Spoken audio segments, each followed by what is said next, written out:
content creator was the first to express their sentiments on social media yesterday, and earlier today, Josh also spoke out. He shared how he feels about the bashing, his perspective on the award he received, and clarified that his post was directed at only one person.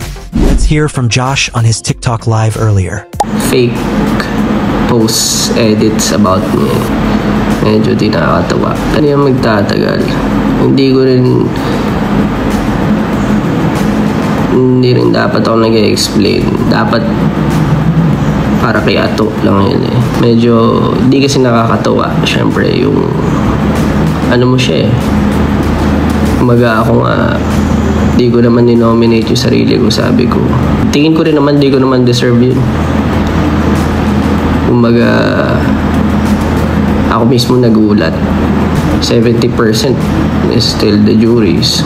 Dapat doon sila nagreklamo unang-una.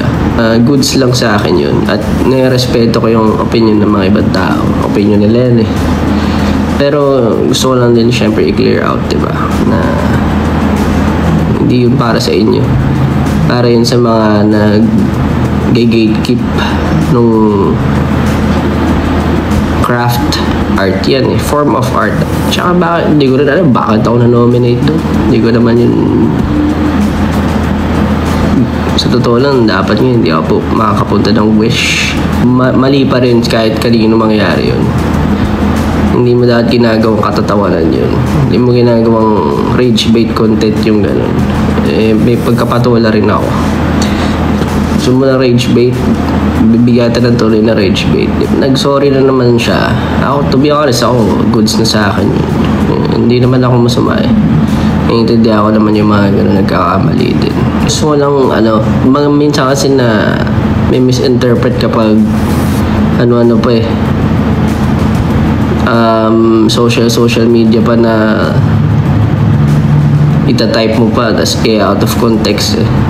Yung sinabi ko para kay Ato unang-una, hindi maganda yung niya doon, yung stereotype niya yung form of art.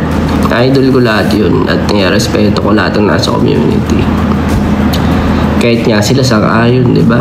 Pero syempre naiintindihan ko yung mga hindi sang-ayon. Yun lang naman, nag-live lang ako saglit. Di ako magtatagal. Here's my take. I don't agree with what Josh said about not deserving the award. All the nominees are deserving, and we should respect the judges' decisions. I feel sad knowing that's how he feels about receiving the award. I hope this issue gets resolved soon because it doesn't reflect well on the P-pop community, especially with their comeback coming up. I hope Josh doesn't dwell too much on the negativity and hate he's receiving. Let's spread love in the P-pop community.